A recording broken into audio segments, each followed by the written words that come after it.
Bonjour à tous, j'espère que vous allez bien. Je suis ravi de vous retrouver pour un nouvel épisode. Nous en avons discuté dans les épisodes sur comment progresser en trail. Performer aussi bien sur des formats courts qu'en ultra trail est compliqué. Si ces disciplines ont des points communs, des différences majeures existent et rendent difficile la transition d'un format vers l'autre. Dans cette rencontre, j'ai eu le plaisir d'échanger avec un sportif qui a évolué au plus haut niveau sur les formats courts et s'est lancé en 2024 dans le projet ambitieux de préparer l'UTMB. Habitué des top 10 sur des courses relevées comme Zegama, Sierre-Zinal ou encore le Marathon du Mont-Blanc, Thibaut Barognan prépare aujourd'hui l'ultra trail le plus réputé. Dans cet épisode, nous parlons des étapes qui jalonnent sa transition actuelle vers ces distances plus longues, de comment il gère ce changement, ainsi que les hauts et les bas qui l'accompagnent, et nous discutons également de sa vision de l'entraînement et de la performance de manière générale. Allez, c'est parti pour l'épisode d'aujourd'hui, Envie d'ultra.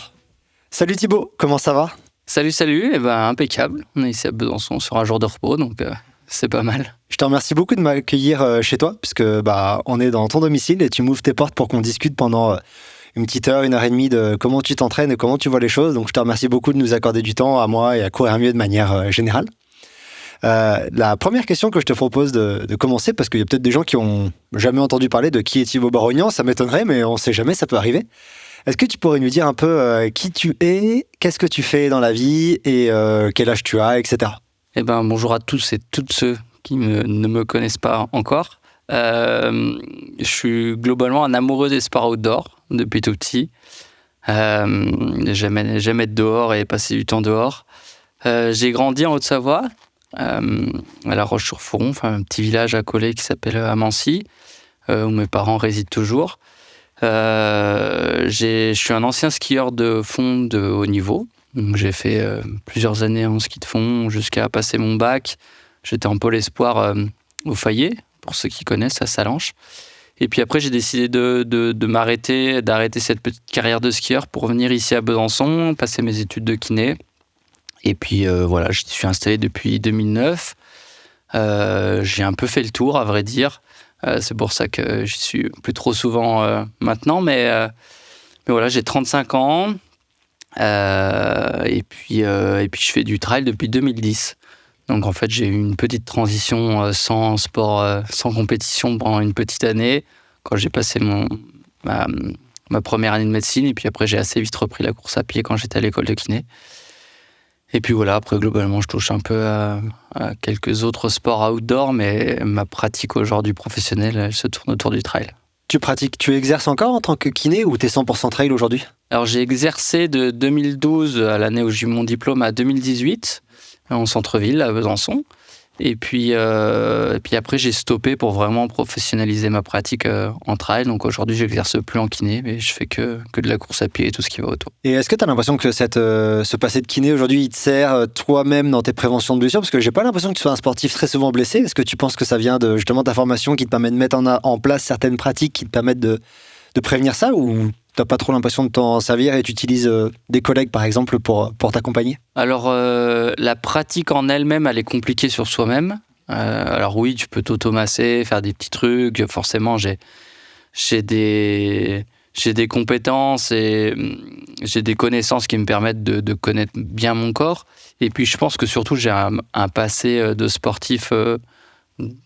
Ça fait plus de 20 ans que je fais du sport régulièrement, intensément, et donc je connais très bien mon corps.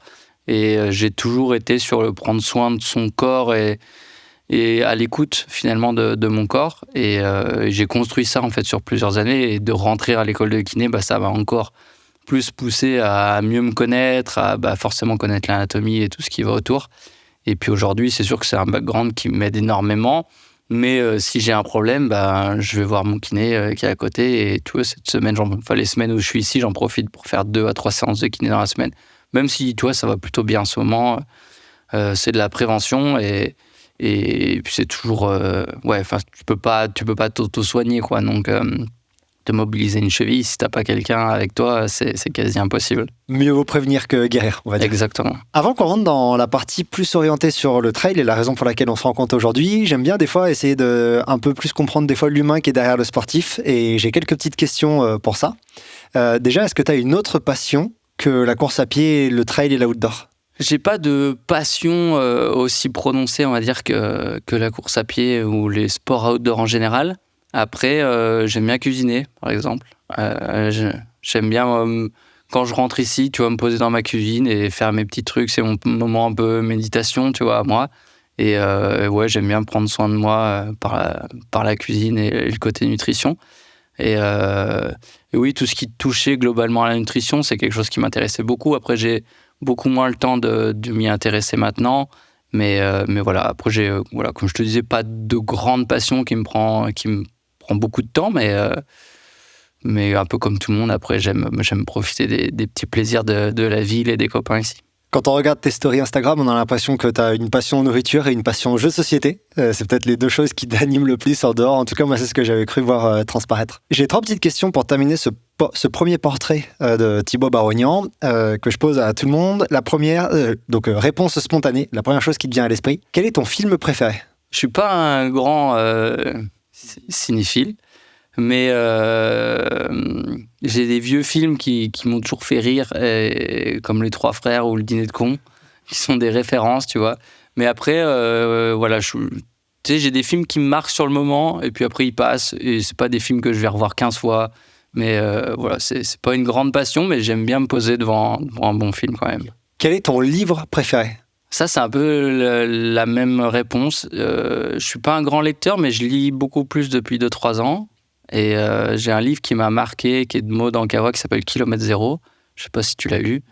Voilà, qui m'a bien percuté à un moment donné de ma vie. On dit souvent que les livres nous arrivent dans les mains à des moments assez précis, qu'il n'y a pas de hasard, mais ce livre-là, il était tombé à pic pour moi dans ma période. Et voilà, il m'a marqué, mais il y a plein d'autres. En fait, c'est le dernier que je viens de lire, il m'a touché, et puis le prochain, il me touchera aussi, tu vois, et ça va en avançant comme la vie. Ouais, c'est ce que je me dis souvent avec cette question, c'est que ta réponse aujourd'hui, ça se trouve dans une semaine, elle a changé parce que tu auras terminé un nouveau bouquin qui t'aura super marqué, mais tu le sais pas encore. Et la dernière un peu du genre, est-ce que tu aurais une musique ou un artiste favori si tu dois regarder qu'un seul ? J'aime beaucoup l'univers de Giorgio, pour ceux qui me connaissent et qui ont déjà écouté d'autres podcasts ou d'autres vidéos. C'est un artiste que j'ai découvert il y a 4-5 ans et qui me touche beaucoup dans tes textes et dans la façon de s'exprimer, et je m'y retrouve bien aussi. Et voilà, c'est un artiste que je trouve simple, que j'aime bien suivre aussi sur les réseaux. On a quelques contacts par moment et c'est assez sympa. J'adore Giorgio, et j'avais découvert ce rappeur pour les personnes qui veulent écouter.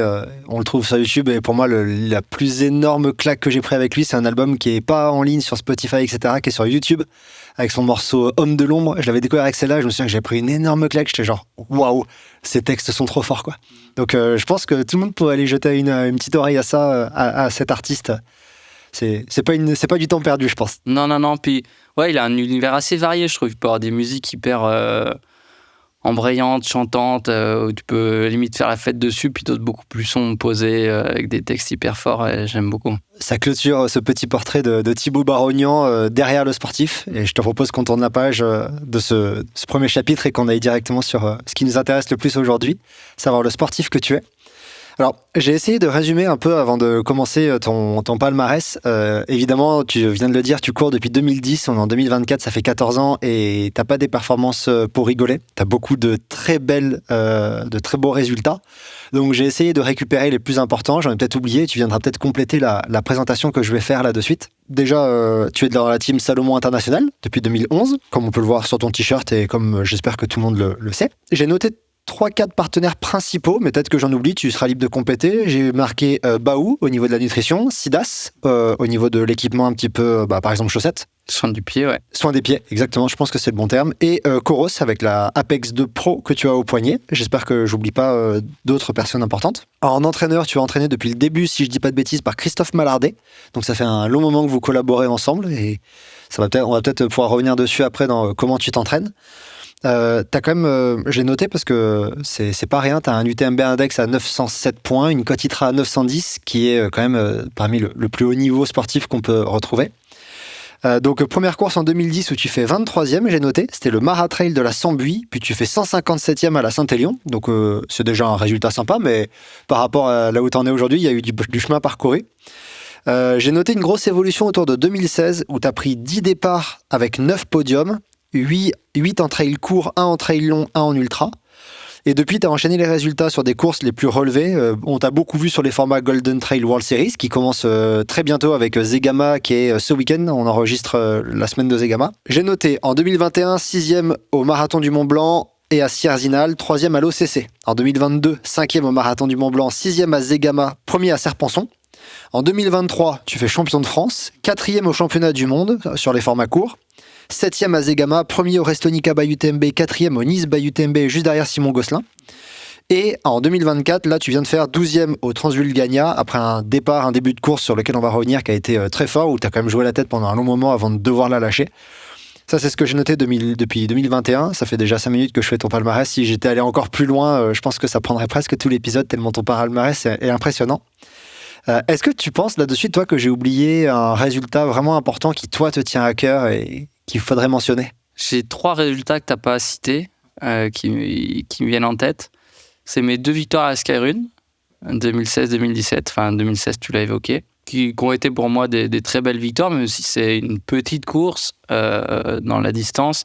On voit qu'elle a été, elle a été Golden Trail Series, elle est relevée, et maintenant, ça a été une classique, c'est la dernière année cette année. On va essayer d'aller voir ça quand même pour fêter ça. Et puis, il y a ma 3e place à Zegama en 2019, qui est mon premier podium international sur la Golden. On connaît la ferveur de Zegama. Voilà. Traverser Zegama sur le podium, en arrivant et en étant sur le podium, c'est quand même quelque chose. C'était une année où Kylian avait gagné aussi.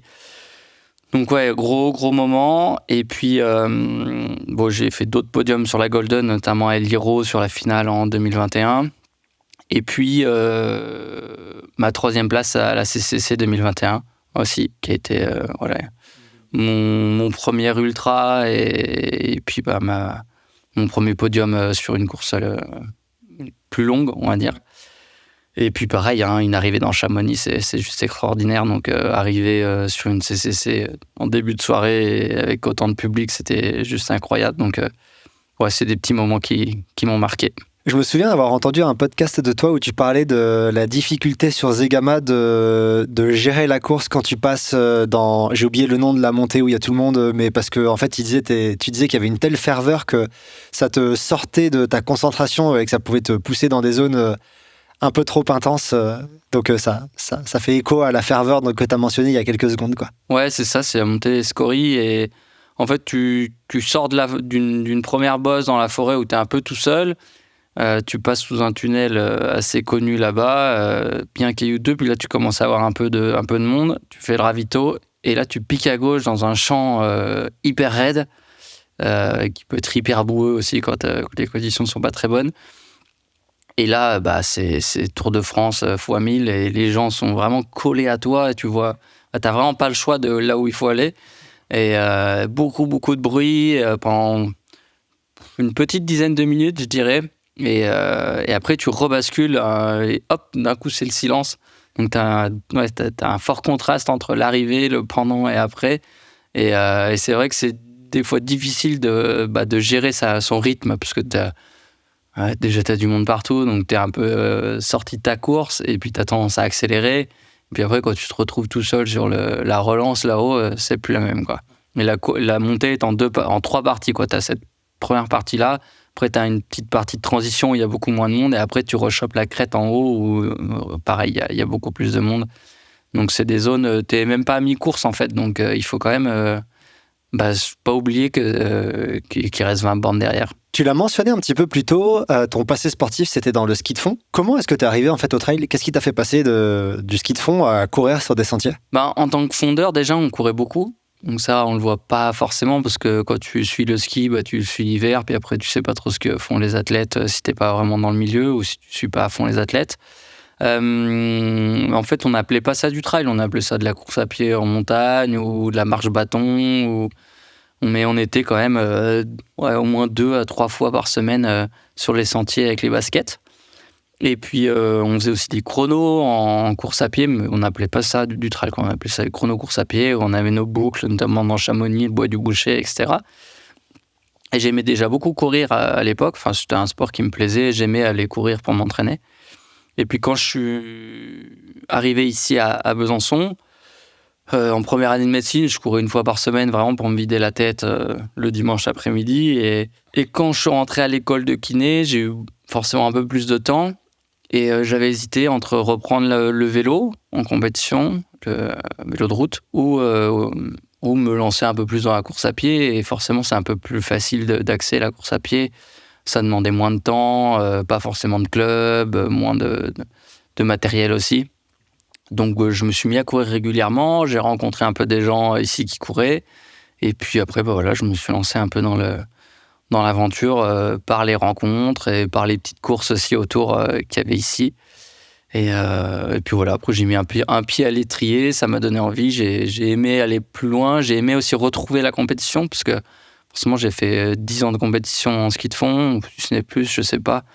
J'avais arrêté à l'école pour rentrer à l'école de kiné, et c'était quand même quelque chose qui me manquait. Donc je suis resté 1 an et demi, on va dire, sans dossard, mais voilà, le goût de la compétition a aussi fait que ce sport me plaisait et que j'arrivais à retrouver un peu ce que je retrouvais sur les skis. Et dans ton évolution en tant que coureur, et athlète aujourd'hui de haut niveau, est-ce que tu as noté un moment qui représente un virage sportif, quelque chose qui a fait une bascule entre ce que c'était et ce que c'est devenu d'un seul coup, un changement de monde? Et si oui, c'est lequel, ce moment? Il y en a eu plusieurs. Le premier, je pense, c'est déjà l'entrée au Team Salomon. Je voyais ça comme vraiment une opportunité de découvrir un autre sport, une équipe, voilà, vraiment une nouveauté, quoi. Donc j'avais rien en tête à ce moment-là. Après, j'ai switché entre Team Salomon Espoir et Team Salomon France, qui n'a pas été un gros virage en soi. Et puis comme tu l'as mentionné tout à l'heure, je pense qu'en 2016, je fais une très très grosse saison, avec plein de victoires. Enfin, j'ai vraiment réussi plein de choses, mais je me blesse aussi au milieu de la saison, sur une petite fissure de fatigue. Et donc là, sportivement, cette saison, pour moi, elle a été un peu clé parce que j'avais réussi beaucoup de choses. Et ça a été un peu les prémices de ma réflexion de voir comment je peux encore passer un cap. Est-ce que je dois arrêter de travailler? Est-ce que j'adapte encore mon emploi du temps en tant que kiné? Et voilà, la réflexion est partie de là. Et le gros virage, il a été après en 2018 où j'ai décidé d'arrêter d'exercer en tant que kiné. Et là où du coup ça me libère énormément de temps et c'est une autre façon de voir le sport. Parfois, il y a des athlètes qui considèrent qu'ils sont pas hyper polyvalents et qui considèrent qu'ils ont un profil de course favori. Alors toi, ça va être un peu le cœur de notre discussion un peu plus tard, puisque en fait, t'es en train de...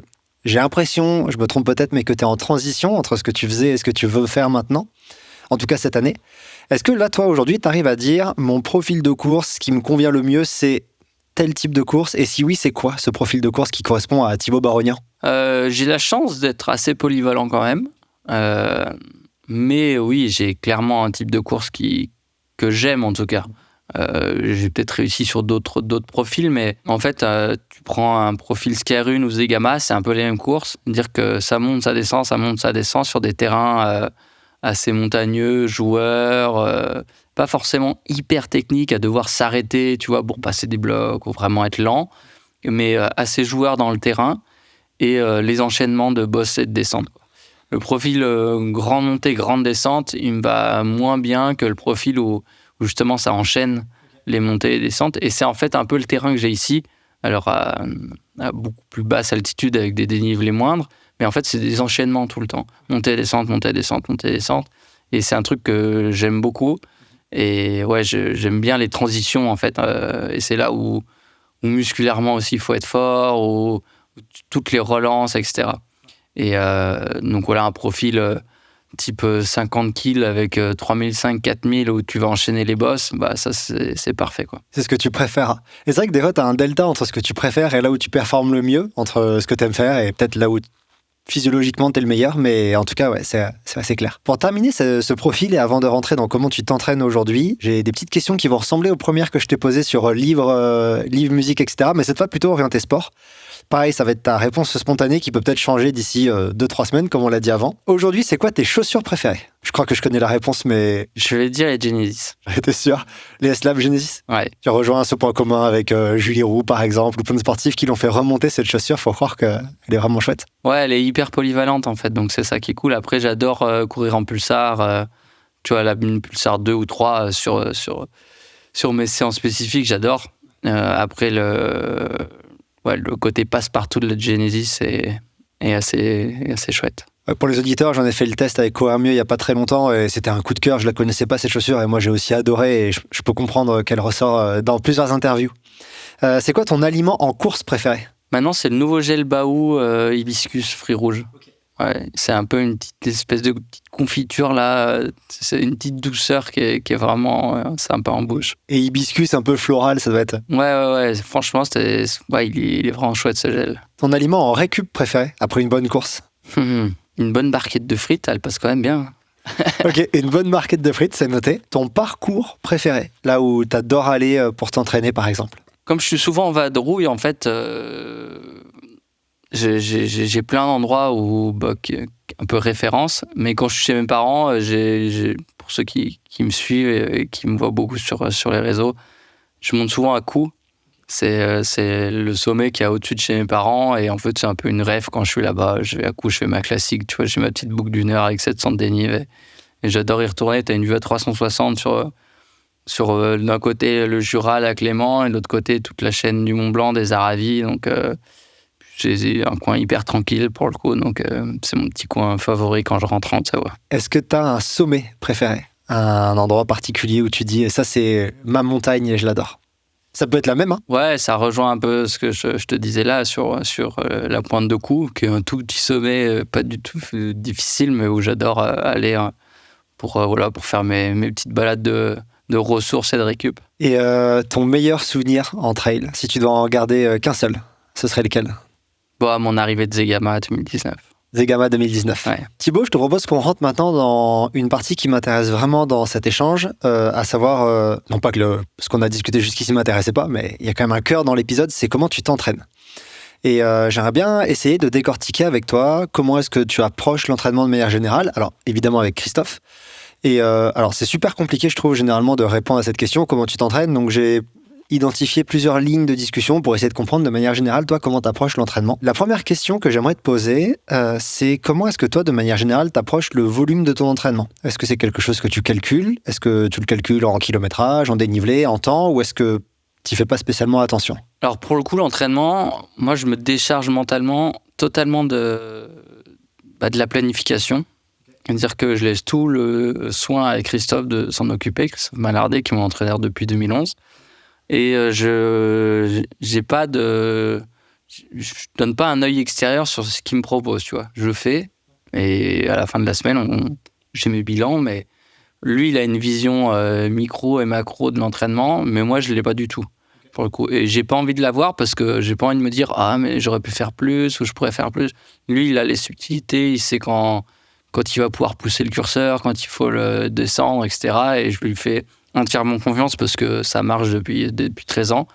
Donc du coup, je vais pas me dire « Ah, cette semaine, j'ai fait que 85 km à pied. » Tu vois, non, 85, ça peut être une très belle semaine déjà. Donc voilà, j'ai les volumes horaires, forcément, on remplit comme tout le monde son calendrier d'entraînement, mais j'y prête peu d'attention finalement. Après, je regarde à la fin de la semaine ce que ça donne. Sur les grosses semaines, j'aime bien voir combien d'heures j'ai fait, mais ouais, c'est juste indicatif pour moi, quoi. Est-ce que tu penses que tu es quelqu'un qui fait beaucoup en termes de volume et de kilométrage, ou en fait pas tant que ça par rapport à d'autres sportifs que tu peux connaître, ou est-ce que tu sais pas parce que tu compares pas trop? Alors, je suis pas comparé beaucoup, mais de ce que je vois, je pense que j'en fais pas trop. Avec un accent peut-être plus sur du qualitatif que beaucoup de quantité. Ouais, c'est ça. Et en fait, très polarisé, quoi. Je vais avoir des semaines très très cool et des semaines énormes, et pareil avec la qualité, quoi. C'est de toute façon, mais oui, mon plan d'entraînement, il est quand même basé sur la qualité de l'entraînement et sur les ressentis que j'ai sur mes séances, et pas forcément calibré sur des heures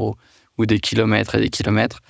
Mais on le co-construit beaucoup avec les ressentis que j'ai au jour le jour, enfin ou sur quelques jours. Mais tu vois, si on entame un bloc et que ça va vraiment pas au bout de 2 jours, on va vite adapter pour pas se cramer, quoi. Et enfin voilà, autour de moi, j'en vois qui sont vraiment à suivre à la lettre et qui disent il faut que je fasse ça parce que c'est écrit.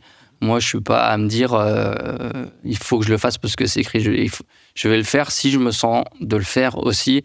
Alors forcément, il y a des matins, tu te lèves, c'est dur et t'es fatigué, mais si c'est ça 3 jours de suite alors que t'es en plein bloc, il faut aussi se poser les bonnes questions et savoir si à ce moment-là, c'est opportun de le faire. Et voilà, je suis plus à l'écoute de mon corps et Chris est beaucoup à l'écoute de mes ressentis aussi. Jusqu'ici, on va en parler après dans ce que tu prépares aujourd'hui, mais sur les années précédentes, tu étais quelqu'un qui préparait des courses de très haute intensité, des formats courts avec beaucoup d'intensité, ça montait très haut, on va dire, au niveau cardio. Est-ce que tu travailles beaucoup ces très hautes intensités, très régulièrement, 2-3 fois par semaine, ou c'est juste un entretien parce que tu as une énorme base d'intensité, toi ? Je l'ai beaucoup travaillé les premières années, notamment le travail de la foulée avec beaucoup d'intensité à plat, etc. Maintenant, je le travaille un peu moins, mais je garde tout le temps, on va dire, au moins 2 séances de qualité dans la semaine, que ce soit en boss ou sur des parcours plus vallonnés. Et ouais, c'est vraiment quelque chose qui fait partie du plan, quoi. Encore aujourd'hui, alors que tu prépares du plus long ? Ouais, je pense que c'est vraiment... de toute façon, le travail à haute intensité, il est nécessaire, hein, même si tu vas sur du long, il faut savoir monter vite, il faut savoir descendre vite. Et de toute façon, pour pousser ton corps aux limites et l'améliorer, il faut aller chercher les zones un peu extrêmes. Donc, tu n'as pas le choix que de faire de la qualité. Et à l'inverse, après, pour développer l'endurance, tu fais des longues séances. Mais si tu n'as que de l'endurance et que tu n'as pas de vitesse, il va en manquer quelque part à un moment donné. On en parlait très récemment dans un épisode que j'ai réalisé avec Guillaume Millet, avec qui tu collabores sous le chapeau de Salomon, mais souvent il y a la croyance que parce que tu fais de l'ultra ou du long, tu peux mettre un peu plus de côté la haute intensité, voire la très haute intensité. Et on n'était pas trop d'accord avec Guillaume, mais ça rejoint peut-être aussi toi ce que tu fais avec Christophe. Là, j'ai l'impression qu'un peu tout se recoupe et je suis assez content qu'on puisse aborder ce point ensemble. De manière générale, tu t'entraînes combien de fois par semaine et comment tu gères ta récup ? Est-ce que tu as un genre off complet par exemple ? C'est 6 jours sur 7, 7 sur 7 ? Comment tu fais ? Par rapport à d'autres qui vont avoir des semaines peut-être assez régulières, moi c'est pas du tout régulier. Donc je vais pas te dire mon mardi c'est le jour de repos, quoi. Ça n'existe pas dans mon plan et ça fait 13 ans que c'est comme ça. Je vais souvent avoir des périodes de 10-12 jours, donc en fait ton jour de repos il se décale. Puis il y a des semaines où je vais avoir 2 jours de repos, les semaines de récup avant, après course. Puis il y a des fois, je vais enchaîner 15 jours avec peut-être 16, 17, 18 séances, 100 jours de repos. Donc c'est hyper irrégulier. Encore une fois, c'est polarisé, tu vois. Je pense que c'est l'irrégularité qui rend meilleur et qui surprend aussi ton corps. Parce que si tu lui dis tous les lundis, c'est footing, tous les mardis, c'est repos, tous les mercredis, c'est PPG, je pense que tu te rentres dans une... tu te surprends plus toi-même, quoi. Tu surprends plus ton corps et tu rentres dans des routines qui, pour moi, sont pas hyper motivantes non plus. Donc, qui peut-être pour certains, pour coureurs lambda, avec l'organisation de tous les jours, c'est plus facile. Mais en tout cas, moi, j'aime bien que ce soit toujours remanié. Je sais que ça change en permanence. Et comme j'ai la chance aujourd'hui de pouvoir en vivre, j'ai pas de contraintes de week-end, tu vois. Que ce soit lundi ou dimanche, c'est la même journée pour moi. Donc... j'ai juste moins de mails le dimanche. Oui, c'est vrai qu'il y a des gens qui ont peut-être aussi aimé cette régularité, savoir que le mercredi, c'est telle séance. Et peut-être qu'il y en a d'autres, au contraire, qui aiment bien que ce soit hyper éclectique ou très changeant. Ouais, c'est ça. Moi, j'adore que j'ouvre mon plan et je vais pas me dire « Ah bah tiens, le jeudi, c'est le jour de repos comme aujourd'hui. » Non. Et, je suis très content d'avoir des jours de repos. Mais oui, en moyenne, j'en ai 1 par semaine, quoi. Des semaines comme de récup où je vais en avoir 2 voire 3 des fois, tu vois, après course je prends facilement 3 jours off, mais là je vais rentrer dans un bloc où je sais que ça va enchaîner pendant au moins 15 jours. J'ai l'impression que tu pratiques un peu l'entraînement croisé, que tu fais pas que de la course à pied. Moi j'ai l'impression que je te vois régulièrement en vélo. Est-ce que je me trompe? Est-ce que t'en fais beaucoup? Et est-ce que tu fais d'autres sports que le vélo que j'ai raté? Oui, je fais beaucoup de vélo.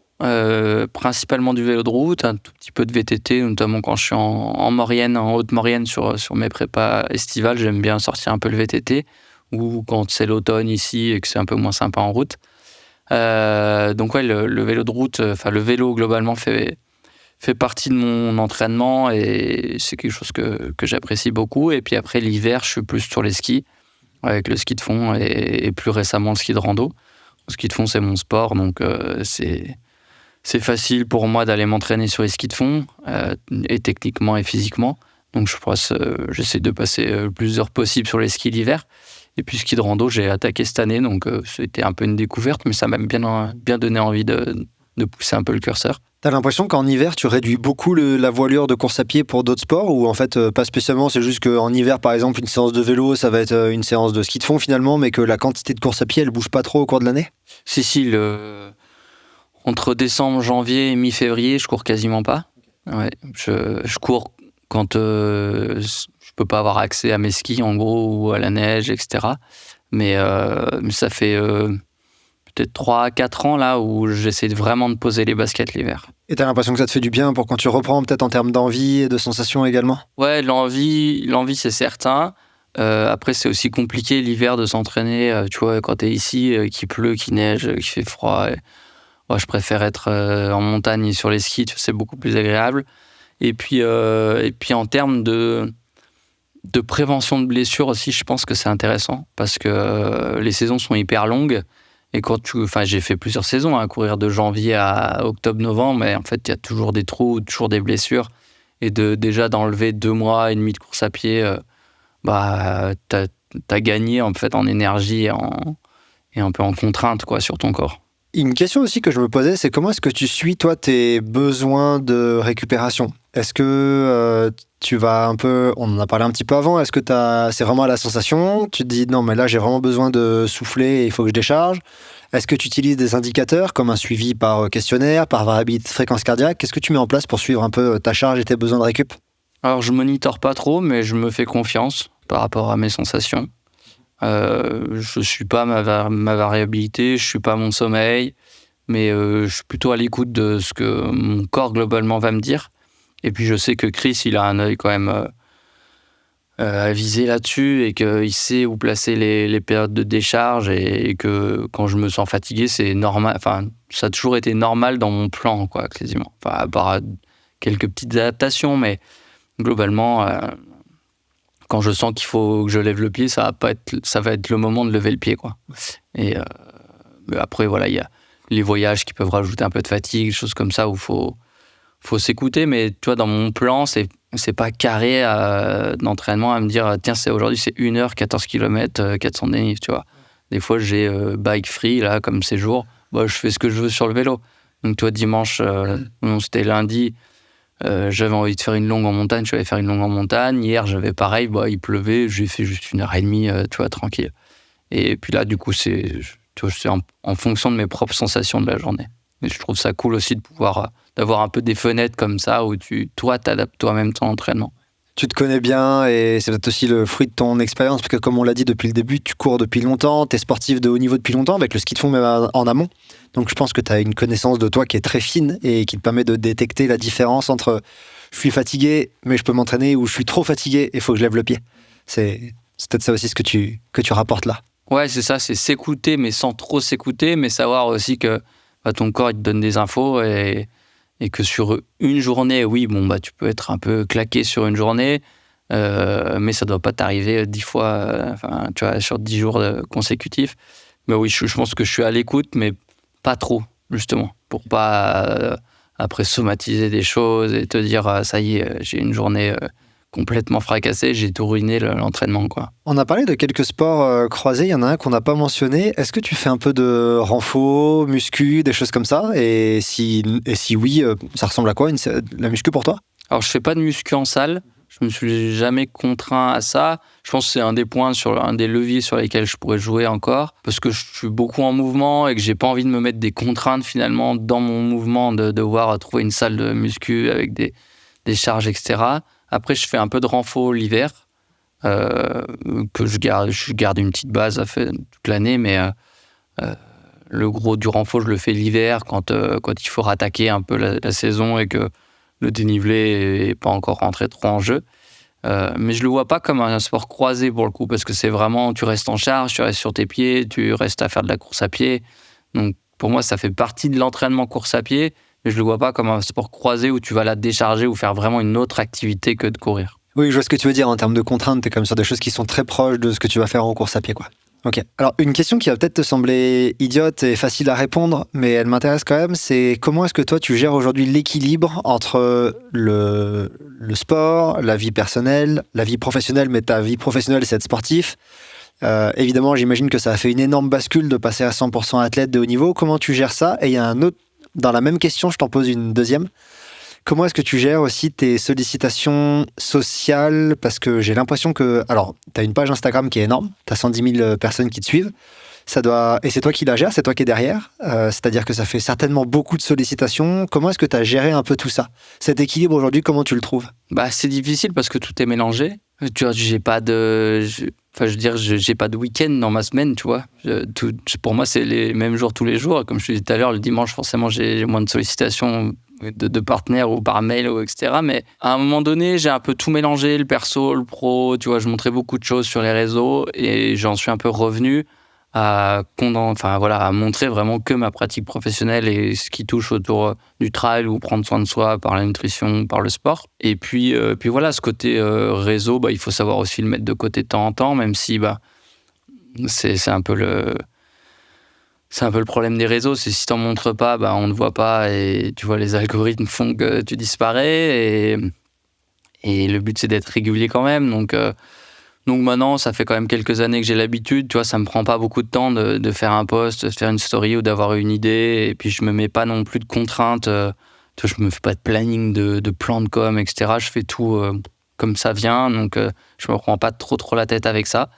Et voilà, après, il faut savoir mettre un peu des limites entre où est-ce que tu veux être dérangé, pas, ou mettre aussi des freins avec des partenaires, avec ta vie perso, te dire là c'est un temps perso que je prends dans mon planning, je mets pas d'activation, je mets pas de déplacement et je le garde vraiment pour moi et j'ai besoin de ces temps-là, même si dans ces temps-là tu vas t'entraîner et tu vas faire ton sport et du coup ton métier, mais c'est surtout sur les sollicitations où il faut réussir à faire le tri et à faire comprendre aussi, que ce soit aux partenaires ou autres, que tu as besoin de temps pour toi et pour t'entraîner et pour faire un peu autre chose aussi à côté. Il y a eu un épisode du podcast Mile and Stone il n'y a pas très longtemps où Mathieu Delpech, je crois, et Clémentine Geoffrey étaient intervenus pour parler justement de ça, du fait qu'être sportif de haut niveau, c'est pas juste faire du sport de haut niveau aujourd'hui, c'est aussi être socialement visible, faire des choses sur les réseaux. Et en fait, c'est un métier c'est pas si simple en fait d'être. Il y a des personnes qui font ce métier, un community manager par exemple, pour des pages qui ont moins de followers que toi.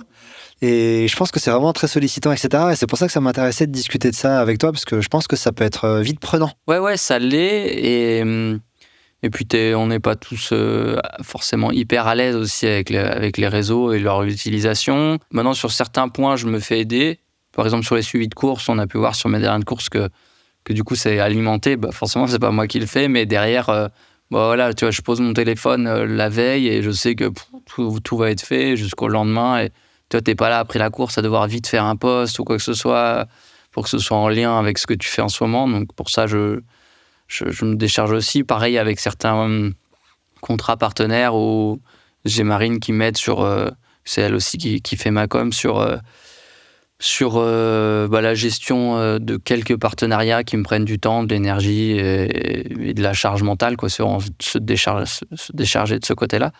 Mais c'est vrai que oui, nous, de l'extérieur, tu vois le coureur tu te dis il fait que s'entraîner, mais pour nous, il y a plein de choses à gérer qui sont pas forcément du ressort de la course à pied et du sport. Et pareil, j'y repense pour les auditeurs, il y a un épisode là qui m'a beaucoup plu avec Manon Jeunet qui en parle il y a pas très longtemps là, ça doit être dans La tête d'un coureur si je dis pas de bêtises, si vous voulez l'écouter. J'ai trouvé que ses paroles là-dessus sur tout ce qu'il y a à gérer autour de juste s'entraîner et en plus faut s'entraîner et performer, ça donnait une autre vision, alors que des fois on a l'impression il court et puis après il a son téléphone, il a qu'à répondre et voilà, du coup pour les auditeurs peut-être qui va exactement dans le sens de ce que tu viens de dire, il y a cet épisode que j'ai trouvé vraiment super intéressant avec ses paroles à elle. On a parlé un petit peu d'alimentation depuis le début. Quelle place ça a toi dans ta vie, dans ton entraînement, et est-ce que tu as un régime particulier? Est-ce que tu fais attention à certaines choses? Comment tu approches de l'alimentation? Je me suis intéressé à l'alimentation il y a une grosse dizaine d'années maintenant, quand j'étais à l'école de kiné et voilà,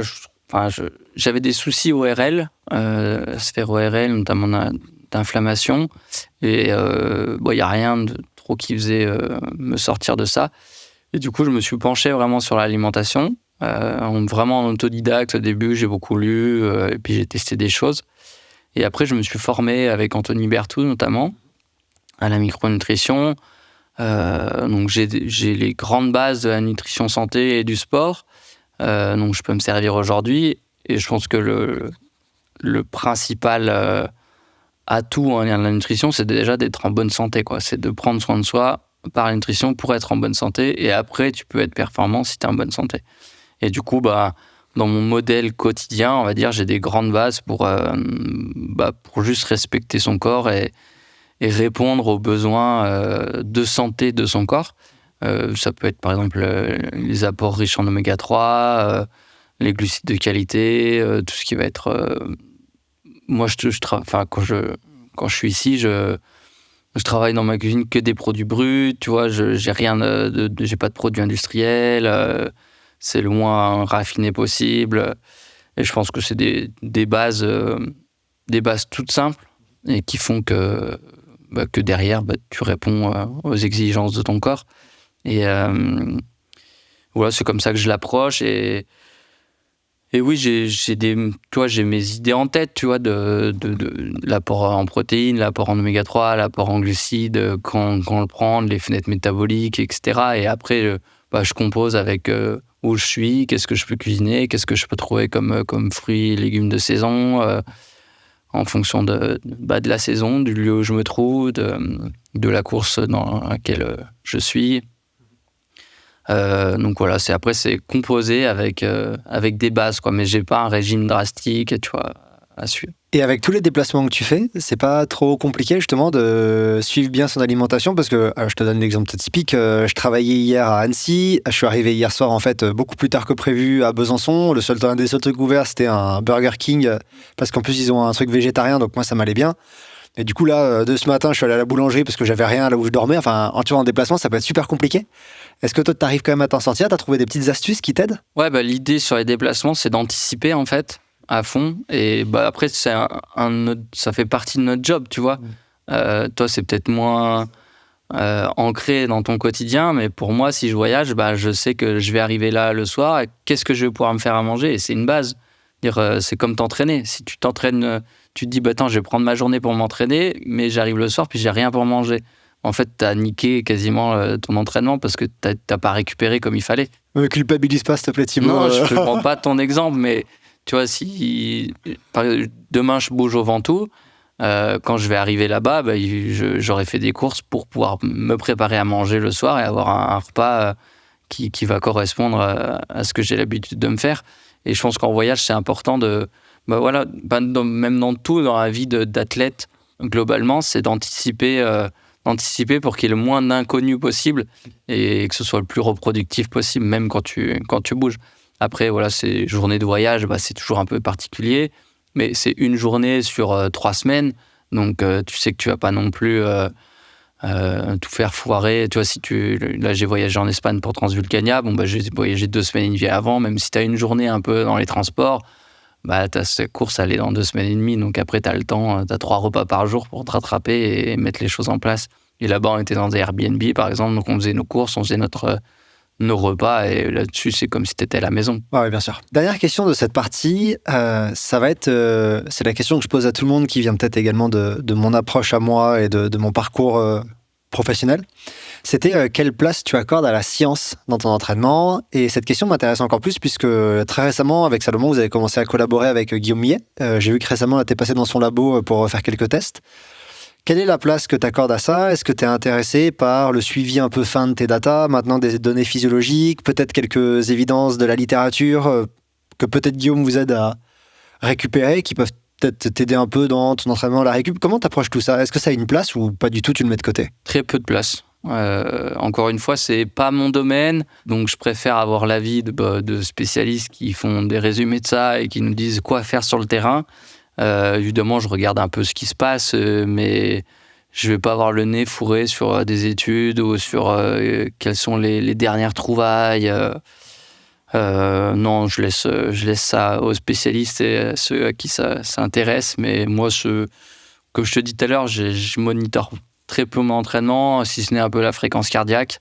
Donc voilà, je suis passé chez Guillaume, c'est super intéressant, et notamment pour avoir mes fréquences cardiaques sur mes seuils. Je pense que c'est là, pour moi, le plus intéressant. Mais je vais pas prendre mon lactate à chaque sortie, ou, tu vois. Pour moi, c'est beaucoup de contraintes, finalement, que tu peux retrouver très facilement sur de la fréquence cardiaque ou sur des ressentis, et qui m'apportent pas grand-chose. Alors, moi, j'adore tout ça, mais quand tu vois des fois des papiers sur les corrélations qu'il peut y avoir entre le niveau de lactatémie et ta sensation, et que les corrélations sont hyper fortes, des fois, tu peux te dire que, effectivement, tu vois, ton appareil de lactate, t'en as pas forcément besoin de suite sur le terrain, quoi. Oui, puis moi, c'est pas un truc, les chiffres, toutes les datas, c'est pas un truc qui me stimule énormément. Je préfère passer du temps dehors ou faire autre chose que de regarder chiffre après chiffre ou watt après watt, tu vois, ou pulse après pulse, où j'étais sur la séance et si exactement j'ai suivi la séance. Non, j'essaie de faire au mieux sur le terrain avec mes sensations, ma fréquence cardiaque et tout ce que je connais de mon corps et de ma vitesse par rapport à mes zones. Et je pense que c'est beaucoup plus fin que d'être là à regarder toujours son cardio. Et le cœur reste un muscle, et le muscle, quand il est fatigué, il est moins performant, et des fois, il te donne des valeurs qui sont pas forcément celles que tu aurais espérées, mais ta séance, elle est quand même très bonne, et tu as eu peut-être des très bonnes sensations, même si ton cœur était 10 pulses en dessous, tu vois. Donc des fois, je trouve que c'est se prendre la tête sur des choses qui ne méritent pas, quoi. Ouais.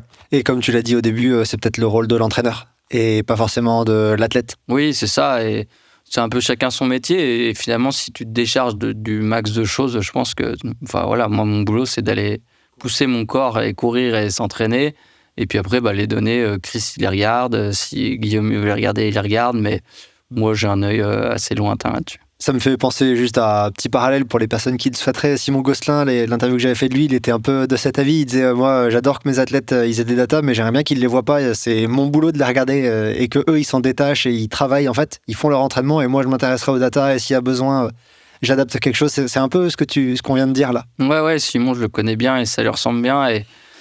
Et oui, c'est comme ça. Chris, il est pas trop data, tu vois, pour le coup. Mais après, peut-être qu'il regarde plein de trucs que je ne sais pas. Hein, mais en tout cas, il m'en demande pas beaucoup.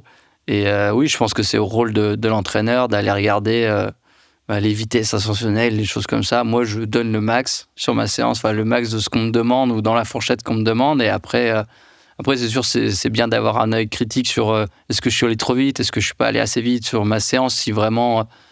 Ouais, tu sens que ça n'a pas été pile comme il faut, mais maintenant, avec les années d'expérience, je sais que s'il faut être en zone 2, je sais quand je suis en zone 2. S'il faut être en max, je sais quand je suis au max, j'ai pas besoin de mes données, quoi. Ouais, tu te connais bien. Petite pause. Si cette rencontre vous plaît, je vous invite à aimer la vidéo, la commenter, la partager et vous abonner à ma chaîne en activant les notifications pour ne rater aucune de mes publications. Je vous invite aussi à rejoindre Courir Mieux sur ses autres réseaux comme Instagram et le podcast disponible sur toutes les plateformes d'écoute. Vous pouvez aussi vous rendre sur le site courirmieux.fr où vous retrouverez mes articles de vulgarisation scientifique et mes tests matériels. Enfin, vous pouvez soutenir Courir Mieux et rejoindre sa communauté de passionnés de trail et de course à pied sur Patreon. Les différents abonnements vous donnent accès à de nombreux avantages, à des contenus exclusifs et à la possibilité de poser vos questions à mes invités. Les liens vers les offres sont dans la description. Allez, on retourne à cette rencontre. Thibaut, juste avant qu'on rentre dans la dernière partie de cette interview, tu vas devoir te plier au jeu par lequel tout le monde passe dans ce podcast, c'est le jeu du tu préfères. Est-ce que tu connais le principe du jeu du tu préfères de base ? Je pense, ouais. Ouais, deux choix absolument immondes, mais pas le choix. Il faut absolument que tu en choisisses un. On t'en a préparé 4 avec les auditeurs de Courir Mieux. La meilleure réponse sera la plus spontanée, mais ce sera pas forcément facile. Je te les propose du plus facile au plus difficile. La première, c'est qu'est-ce que tu préfères ? Ne plus jamais courir Zegama ou ne plus jamais courir Sierzinal ?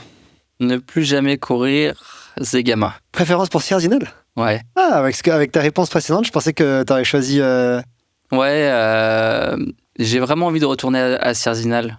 Je sais pas quand, je sais pas si j'aurai l'occasion, mais j'ai envie de... En fait, j'y suis toujours allé un peu, soit un peu plus jeune, ou j'avais moins d'expérience, j'étais un peu moins rapide, soit en prépa, et jamais en préparant vraiment la course. Et en fait, à chaque fois que j'y vais, que j'y vais pas forcément préparé pour la course, je fais une grosse course, et je me dis, c'est dommage de ne pas l'avoir préparé comme l'année dernière, où je suis limite bataille pour le podium. et où je sais que j'ai pas fait de plat et de séance hyper rapide et que c'est là où ça pêche parce que musculairement, j'étais pas prêt. Et du coup, j'aimerais bien retourner à Sierzinal. Ok, donc Sierzinal. Qu'est-ce que tu préfères sur ton UTMB 2024 ? Tous tes gels seront goût courge, feta, chocolat ou courge, feta, huître ? Ah, je préfère le chocolat quand même. Courge, feta, chocolat. Très bien. Qu'est-ce que tu préfères ? Courir Sierzinal avec des chaussures de randonnée ou courir l'UTMB avec des chaussures de plage méduse, là, tu sais, avec les petites sangles ? Ah oui. Sierzinal avec les randonnées, c'est moins long quand même. Oui, c'est vrai.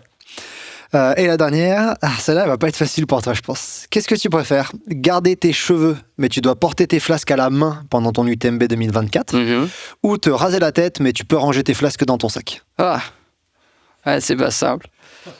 Après, les cheveux, ça repousse, quoi. C'est vrai. Donc, je vais dire que je peux ranger quand même mes flasques. J'ai hâte de te voir, du coup, crâne rasé à l'UTMB 2024. Si je gagne, on peut me raser le crâne, ce sera pas un problème. Attention, c'est noté et enregistré, donc on s'en souviendra. Bon, merci de t'être prêté à ce petit jeu. Thibaut, je te propose qu'on rentre dans la dernière partie de l'épisode, qui est la deuxième chose qui m'intéressait le plus à discuter avec toi, puisque très récemment, en tout cas cette année, en 2024, tu as pris une décision qui peut être presque surprenante. En tout cas, moi qui m'a surprise, de la part d'un athlète comme toi qui performe à si haut niveau sur des formats courts. C'est la décision audacieuse, ambitieuse, d'aller sur un format extrêmement long, presque l'opposé complet de ce que tu fais le plus, à savoir que là, de suite, si je dis pas de bêtises, t'as ton dossard pour l'UTMB 2024. En fait, t'as eu des années de performance à plus haut niveau sur des formats courts, comme des Golden Trail World Series, etc. Et plutôt que de continuer sur une saison comme ça, qui est un format que tu connais maintenant, sur lequel t'as beaucoup d'expérience, que tu sais gérer, en tout cas, tes résultats laissent entendre que tu sais gérer ça, bah, tu te lances dans l'inconnu, dans quelque chose qui est très opposé à ce que tu vas faire, avec beaucoup de contraintes difficiles et qui, en tout cas là de suite aujourd'hui, tu seras libre de me corriger si tu penses que je me trompe, n'est pas le format qui te sourit le plus. En tout cas, moi, de ce que je regarde de tes performances sportives, c'est que pour l'instant, quand tu t'es lancé sur du plus long, tu as eu plus souvent de pépins que sur du plus court. Et moi, je trouve ça super ambitieux et également super courageux, parce que c'est pas tout le monde qui fait ce genre de virage-là. Et donc, ce que j'aimerais discuter dans cette partie-là de l'épisode, c'est qu'est-ce qui t'amène vers ce format-là et comment est-ce que tu le vis aujourd'hui ? Première question hyper basique, c'est pourquoi en fait ? Qu'est-ce qui t'a donné envie d'ultra ? Qu'est-ce qui te fait rêver d'ultra ? Bah, comme tu l'as dit, ça fait quand même plusieurs années que je suis sur les formats marathon et que oui, je sais gérer un 30 km, un 40 km ou même un 50 et qu'il y a beaucoup moins la flamme finalement d'aller découvrir une nouvelle course, de découvrir des nouvelles sensations, des nouvelles stratégies de course. Quand je me mets sur une ligne de départ du marathon du Mont Blanc, je sais exactement ce qui va se passer, quelle allure il faut prendre, quand il faut partir, pas partir, etc. Et du coup, c'est beaucoup moins stimulant à force de répéter aussi les mêmes courses, ce qui veut dire répéter les mêmes programmes entre guillemets d'entraînement. Enfin, tu peux pas non plus tout changer, tu vois. Et c'était vraiment une envie d'aller découvrir déjà d'autres courses, d'autres formats, d'autres coureurs, et puis d'aller challenger un peu mon corps, de voir comment il répond après plusieurs heures. Voilà, je suis quand même un sportif d'endurance et j'aime passer du temps dehors. Et quand tu fais que 4 heures, entre guillemets, sur une course, des fois, je suis un peu frustré à me dire j'aimerais quand même connaître plus, connaître une nuit dehors, connaître qu'est-ce que ça fait de courir 20 heures. Et voilà, c'est tout des petits challenges que j'ai envie d'aller relever et des sensations que j'ai envie d'aller découvrir. Et je me dis aussi que j'ai le niveau aujourd'hui pour pouvoir en vivre et être performant, même si ça me sourit pas encore, et que j'ai pas envie de me garder ça pour quand j'aurai fini ma carrière, quoi. Oui, d'ailleurs, je veux un peu modérer ce que j'ai dit jusqu'ici, puisque ça te sourit pas, c'est pas exactement ce que je veux dire, c'est ça te sourit pas autant que ça peut te sourire sur court. Parce que, par exemple, à Nice, tu fais 4e derrière Simon, derrière le 3e qui s'est battu avec Simon. C'est quand même pas c'est quand même pas une place, on peut pas dire que ça ne te sourit pas là de suite. Non, mais c'est sûr que oui, je fais 4e à Nice, 4e à l'UTCT à Cape Town. J'ai 2 abandons sur la CCC malgré une 3e place. Là, ça s'est pas passé comme prévu. C'est sûr que j'ai eu plus souvent des grains de sable que je suis en train d'un peu d'analyser et d'essayer de gérer. Mais c'est aussi les mêmes grains de sable que j'ai eu quand j'ai commencé le cours et que j'ai pas été performant tout de suite et régulier tout de suite.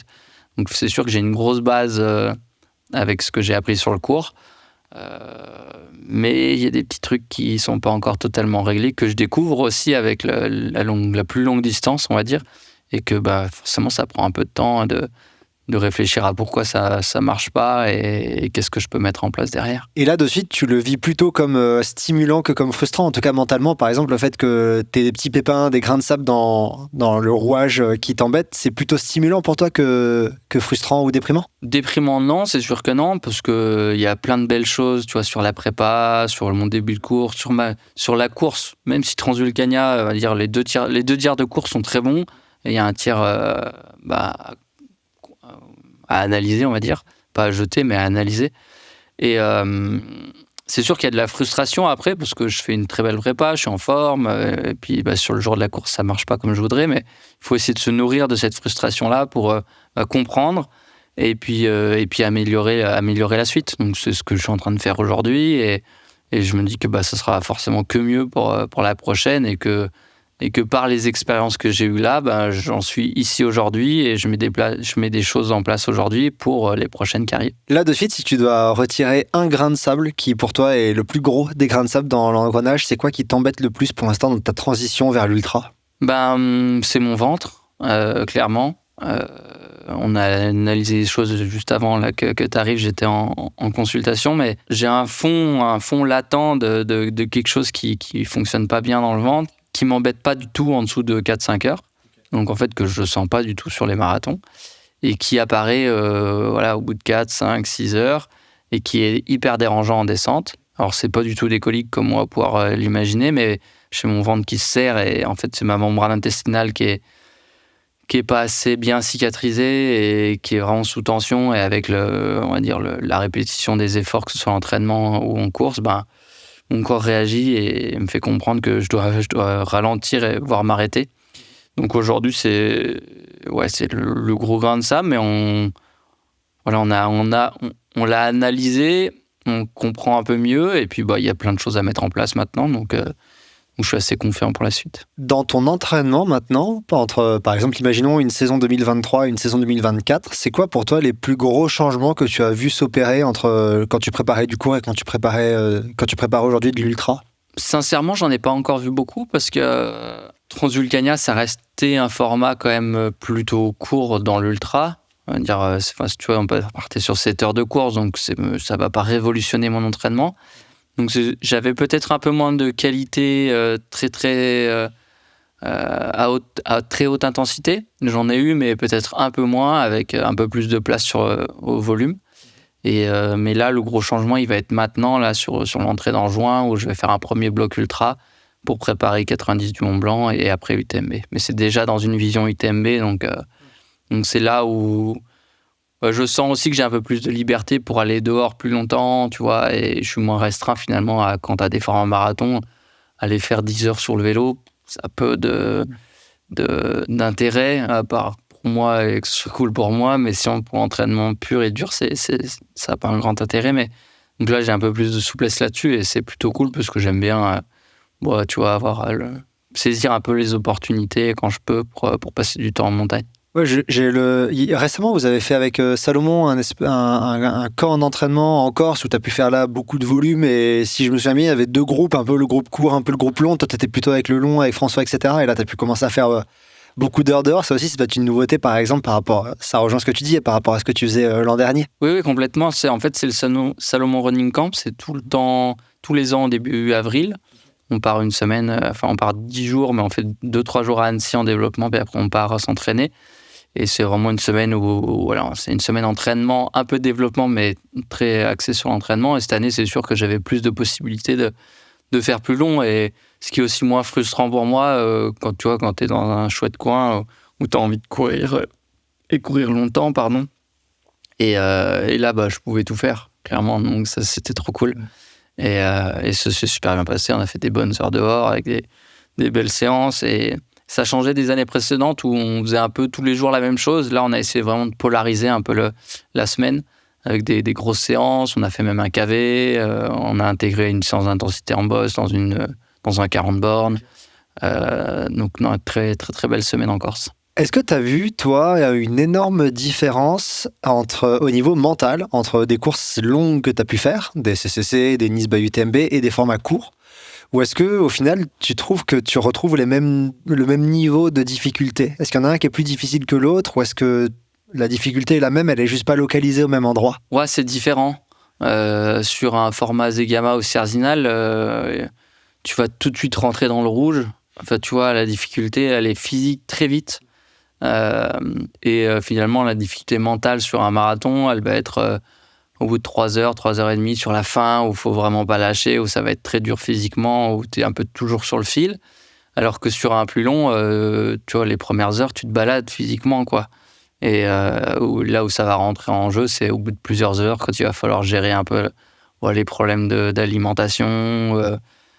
Tu vas avoir des coups durs, mais tu sais que tu vas pouvoir les rattraper, entre guillemets, avec des bonnes phases, alors que sur un marathon, si tu as un coup dur, si tu perds 5-10 minutes, c'est terminé, tu ne reviendras plus. Donc c'est pas les mêmes contraintes, on va dire, et les mêmes difficultés, mais c'est pas moins dur l'un ou l'autre, quoi. C'est juste pas les mêmes efforts, et du coup, t'as pas les mêmes ressentis, t'as pas les mêmes curseurs aux mêmes endroits, et du coup, les difficultés sont différentes. Oui, elles sont juste pas localisées au même endroit. C'est vrai que des fois, il y a des personnes qui ont un peu l'impression que l'ultra, ça va être encore plus compliqué que le court, et moi, j'ai souvent la vision, non, c'est pas plus compliqué, c'est juste c'est pas au même endroit, comme tu dis. Quand t'es au fight à 180 BPM et qu'il te reste 20 minutes de course, c'est un abysse, quoi. Si tu lâches 4 secondes pour aller reprendre, ça se trouve, tu vas mettre 400 mètres après, ou 1 kilomètre, et tu lâches un rien. Des fois, les gens se rendent pas compte, mais ils disent, tu pourrais t'arrêter là 10 secondes ravito. Je dis oui, mais là, je m'arrête 20 secondes, je vais mettre 4 kilomètres à les reprendre après. Et c'est un enfer, t'es comme ça derrière. Enfin, tu sais, ça se joue vraiment à pas grand-chose, alors que c'est sûr que si tu passes 24 heures, tu peux prendre 30 secondes de plus au ravito, c'est la difficulté pour reprendre du temps sera pas la même. Mais tu auras bien d'autres difficultés à gérer sur ta course. Mais c'est sûr que sur une course courte, tu es tellement en fait sur le fil entre j'en mets pas assez et j'en mets trop, c'est vraiment une fine limite. Et tu l'as en fait, t'as la même avec peut-être un peu plus de marge sur l'ultra. Si tu pars trop doucement, tu ne reviendras jamais. Mais si tu pars trop vite, tu vas exploser. Donc, tu as peut-être un peu plus de marge. Donc voilà, c'est des difficultés qui sont juste pas au même endroit. Il y a une grosse différence que je note entre les deux efforts, moi. Je me trompe peut-être, ça va être mécaniquement. C'est-à-dire que sur le court, on te voit sur tes courses, tu courais énormément. Et là, dans les ultras, tu risques de te retrouver avec beaucoup de temps marché. En tout cas, c'est ce qu'on observe de manière générale. Est-ce que toi, tu le retrouves, ça ? Est-ce qu'il y a des sportifs de très haut niveau? Si je dis pas de bêtises, je crois que par exemple Rémi Bonnet, il a beaucoup de mal, il aime pas trop marcher, il préfère vraiment courir. Est-ce que toi, tu as trouvé cette différence mécanique et cette difficulté à transitionner dans ta façon de te déplacer en montagne, ou est-ce que c'est pas trop un point qui t'a gêné, toi? Alors moi, ça me gêne pas du tout parce que j'adore marcher. Et sur des courses comme Zegara ou même Zinal, je peux très vite marcher dans le peloton. Je suis peut-être un des mecs qui marche le plus vite, tu vois, sur les débuts de course. Même si c'est dans le premier kilomètre ou 3 premiers kilomètres, si c'est raide et que je vois plus l'intérêt pour moi économiquement de courir, je me mets très vite à marcher. Et des fois, je marche tout aussi vite, voire plus vite que les mecs qui courent à côté de moi. Donc, en fait, ça me gêne pas du tout. Sur l'ultra, au contraire, plus vite ça marche, mieux je suis, tu vois, dans les bosses. Marcher longtemps et attaquer longtemps, ça me va bien. Mais j'aime bien aussi, du coup, j'ai cette capacité-là à pouvoir courir aussi en montée assez vite. Donc, tu vois, je peux relancer assez facilement. Et j'aime bien justement l'alternance entre marcher et courir. Je trouve que sur les relances, je suis plus efficace si j'ai marché avant que si j'ai tout couru la bosse un peu en force et que je dois relancer toujours en courant. Et donc non, justement, j'aime beaucoup la transition entre les deux. Ouais, peut-être que si tu t'es fumé les mollets sur une montée et qu'après tu arrives sur un plat que tu dois relancer, t'es pas très content, alors que si t'as marché, tes mollets sont tout frais, par exemple, pour attaquer un peu vite avec une belle foulée, quoi. Ouais, mais après, c'est vraiment particulier à chacun. On n'a pas les mêmes forces musculaires aux mêmes endroits et avec les mêmes utilisations de chaînes musculaires. Et c'est sûr qu'un Rémi, il est très aérien, très en hauteur. Lui, marcher avec ses quads, il a beaucoup de mal, quoi. Il est très chaîne postérieure, tu vois, il rebondit beaucoup. Ouais. Et du coup, forcément, il peut courir quasiment partout. Mais s'il faut se mettre à marcher, il va être beaucoup moins à l'aise et il aura beaucoup moins de rendement par rapport à sa course. Oui, et puis je pense que voilà, encore une fois, c'est des différences entre des sportifs, entre des forces et des faiblesses que tu as plus ou moins marquées chez différents sportifs. Il y a un autre point nouveau dans ton entraînement, en tout cas dans tes courses, c'est l'utilisation de bâtons. Alors, tu viens du ski de fond, Donc, t'en as mangé des bâtons. Et par contre, sur les formats courts, je t'ai quasiment jamais vu avec, si je dis pas de bêtises. Il me semble pas t'avoir trop vu courir avec. Là, sur Ultra, tu vas être quasiment obligé d'en utiliser. Est-ce que toi, c'est quelque chose qui te gêne maintenant? J'imagine peut-être que ton passé sportif fait que pas du tout. T'es à l'aise avec cet accessoire? Ouais, complètement. En fait, depuis gamin, j'ai des bâtons dans les mains, donc c'est vraiment pas. J'ai pas besoin de le travailler, quoi. Je passe l'hiver sur les skis avec les bâtons. Donc prendre les bâtons n'importe quand, pour moi, voilà, c'est acquis, quoi, dans mon schéma corporel. Mais c'est sûr qu'il faut quand même s'entraîner avec, parce que ça demande forcément de travailler avec des muscles qui travaillent un peu moins que quand tu les as pas, notamment sur le haut du corps, quoi. Et je fais pas beaucoup de renforcement, tu vois, pour dire que je pousse de la fonte avec les bras, etc. Donc voilà, mais ça me dérange vraiment pas pour le coup. Et puis maintenant, dès que je fais une petite sortie montagne, je les prends parce que je sais que voilà, en vue du 90 et de l'UTMB, je vais devoir les embarquer souvent. Et après, sur le cours, le problème, c'est qu'il y a peu de courses qui t'autorisent à les laisser sur le chemin ou au ravitaillement. Hein. Mais du coup, ça fait peu d'utilisation en temps pour ce que tu vas devoir les transporter, tu vois. Du coup, alors, je me permets cette question qui connecte directement avec l'épisode que j'ai fait avec Guillaume Millet et JB Morin sur le comment progresser en trail court.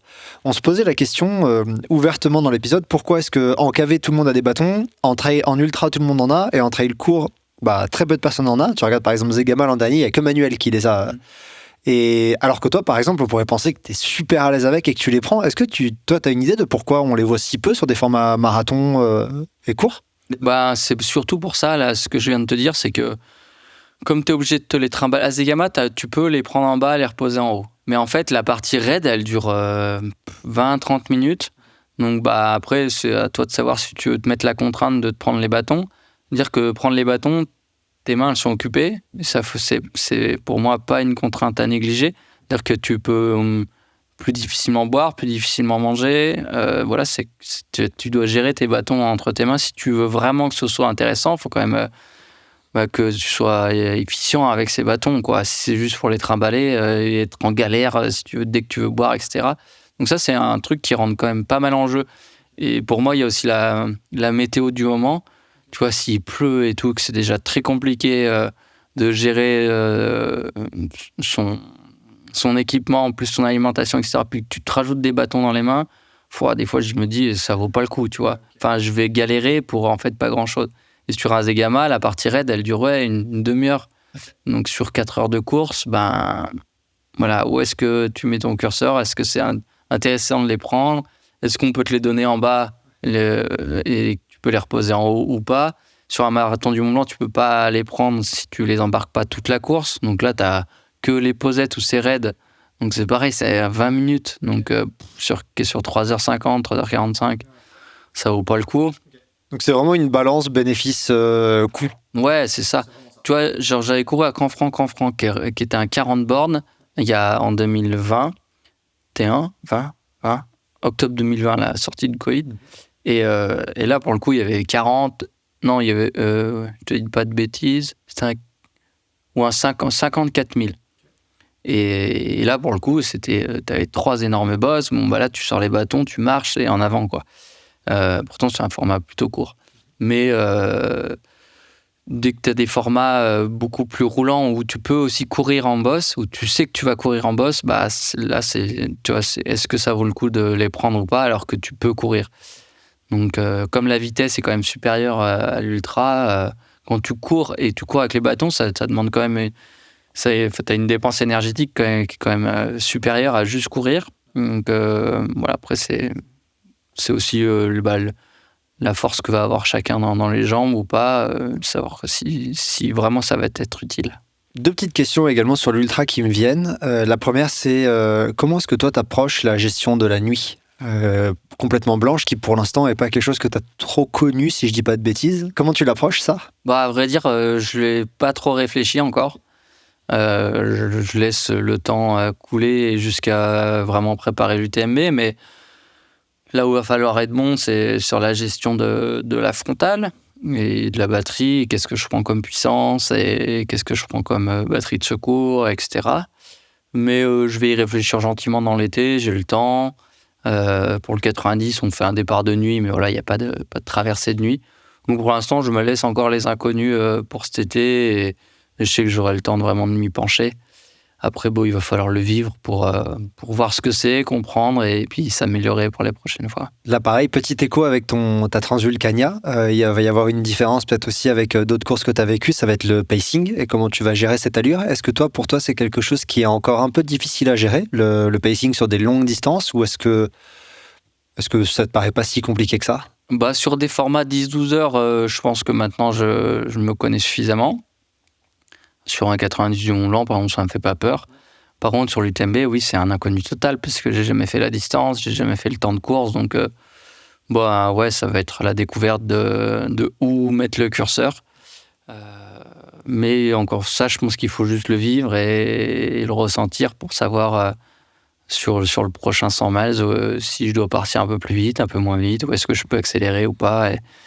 Et qu'est-ce que j'aurais fait de bon ou de moins bon. Mais il va falloir prendre de l'expérience d'abord. Oui, de toute façon, c'est évidemment ce que je te souhaite du fond du cœur, mais c'est rarement sur le premier ultra que tu sais gérer l'ultra, ou sur le court. Bien sûr, tout ce que tu fais d'une première fois, finalement, en sport, tu peux très bien réussir, mais tu seras peut-être pas à ton meilleur niveau. Ça peut aussi moins bien marcher. Mais il y aura forcément des choses à en tirer pour la suite. Quasiment dernière question sur cette partie un peu ultra. Est-ce que tu te trouves gêné par le fait que le matériel change beaucoup, que du coup ça t'alourdit en tant que coureur? Tu vas avoir un gros sac, des bâtons, du matériel obligatoire, des flasques, de la bouffe, d'un kawaii, etc. que tu n'avais peut-être pas sur les formats plus courts. Est-ce que tu es gêné par ce nouveau poids qui vient peut-être gêner un peu comment tu te déplaces, ou est-ce que là pour l'instant tu le vis super bien? Non, parce que je fais pas non plus une transition court à faire des 10-20 bornes ceinture à faire 160. Ça fait quand même quelques années que je fais des longs formats, j'ai fait des formats off, j'ai fait quand même plein de trucs en montagne avec un sac à dos. Puis moi, je suis un coureur qui aime le sac à dos. Donc même sur des marathons, maintenant j'ai toujours le sac, je me pose plus la question. Après, plus ou moins chargé, mais depuis 2021, j'ai quand même fait pas mal de formats avec des sacs qui sont chargés. Sûr que sur l'UTMB, j'aurais peut-être encore un peu plus, ou une ceinture plus le sac un peu plus chargé sur certains moments, mais ça me dérange pas plus que ça. Et comme je te dis, je passe pas du singlet ceinture au matos UTMB qui fait 4 kilos, quoi. Ouais. Oui, je crois que l'an dernier, tu as fait d'ailleurs un FKT super long avant de te faire. Tu as eu une petite opération, si je dis pas de bêtises, l'an dernier, tu avais fait un FKT assez long. Il y a 2 ans. Ouais. J'avais fait le FKT du Luberon. Non, c'était un tout petit peu moins de 100 bornes. Mais. Et j'ai fait FKT, des traversées au Cap-Vert aussi. Mais après, courir avec un sac chargé pour les courses, c'est vraiment pas un problème. Dernière question que je voudrais te poser sur cette partie préparation UTMB 2024. Tu y vas pourquoi? Et c'est quoi ton objectif sur cette course? Moi, j'y vais pour me découvrir sur cette distance, découvrir comment je traverse la nuit, découvrir comment je vais réussir à gérer mon alimentation. Et après, en termes de performance pure, je ne me mets pas de limite, je ne me mets pas d'objectif très précis, ni de place, ni de temps. J'ai envie de faire ma course, en fait, et la course qui me ressemble et à mon niveau. C'est-à-dire que je ne vais pas y aller pour finir et partir 200e et me dire tiens, c'est bien, j'ai passé Courmayeur, puis j'ai passé Champé, puis je vais finir.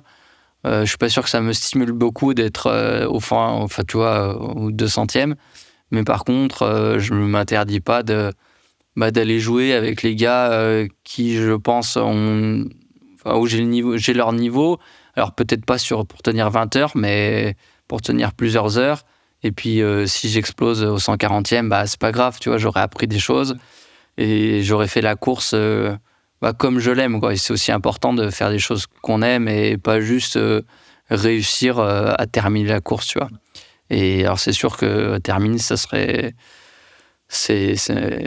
un rêve de boucler la boucle. Après, si je la boucle en 50 heures, non, tu vois, je pourrais pas la boucler en 50 heures, mais dans l'idée, c'est quand même d'aller faire ma course à mon niveau. Et après, il arrivera ce qu'il arrivera. Dans ton équipe, tu as quand même quelques coureuses et coureurs qui ont fait l'UTMB plusieurs fois. Tu as Marianne, Courtenay, François, Mathieu. Est-ce que tu vas chercher leur expérience pour essayer de prendre plein de billes avant d'y arriver, ou est-ce que tu essaies de rester perméable à tout ça pour te focaliser sur toi et ton expérience perso?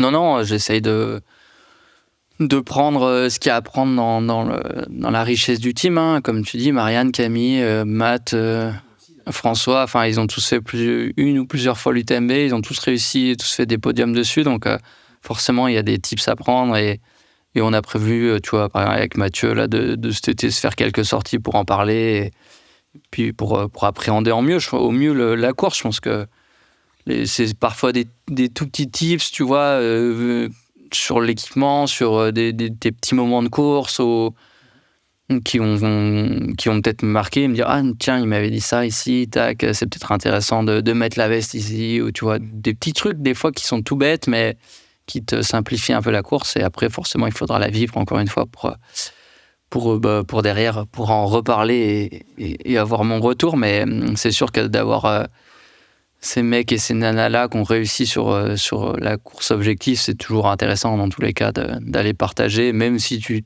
mets pas sur le papier à parler exactement de la course, de prendre l'expérience de l'ultra qu'ils ont. Thibaut, je te remercie énormément pour toutes les réponses que tu nous as apportées. On arrive, j'allais dire déjà, mais ça fait un long moment qu'on échange, toi et moi, donc je te propose qu'on clôture ici. On va avoir un petit moment d'échange, toi et moi, réservé aux abonnés Patreon, qui va pas durer très longtemps, mais pour les auditeurs généraux, on va dire, on va s'arrêter là. La première, 3 petites questions pour conclure. Est-ce que tu as un objectif à long terme, quelque chose qui te fait rêver, dont on n'a pas parlé aujourd'hui ?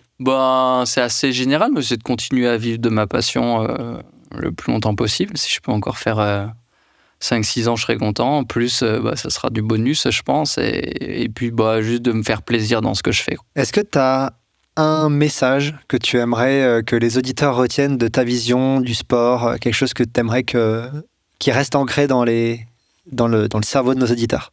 C'est que le sport, ça reste du sport et qu'il faut parfois pas trop se prendre la tête et puis juste être à l'écoute de soi, se respecter les autres et se faire plaisir dans ce qu'on fait, et que des fois on oublie un peu que ça reste du sport et que ça peut très bien marcher comme moins bien marcher, mais qu'on va toujours rebondir et parfois il y en a qui se prennent un peu trop la tête pour pas grand chose, donc rester simple et de savoir pourquoi on le fait aussi. Très beau message, j'espère que tout le monde l'a bien entendu. Dernière question, où est-ce qu'on peut te suivre si on veut savoir un peu où t'en es dans ta carrière sportive ? Globalement sur mes 2 réseaux sociaux qui sont Facebook, Instagram. J'y suis très très régulièrement pour partager ma passion, c'est quelque chose que j'aime faire et partager ma philosophie de vie et du sport et de montrer aux gens qu'on n'a pas besoin de beaucoup de matériel, on n'a pas besoin de beaucoup de choses, que ça peut être simple et qu'on peut se faire plaisir et qu'on peut vivre des beaux moments. Merci énormément Thibaut pour tout ce que tu as apporté, j'ai adoré cet échange, je te remercie beaucoup. Merci à toi et merci à nos auditeurs.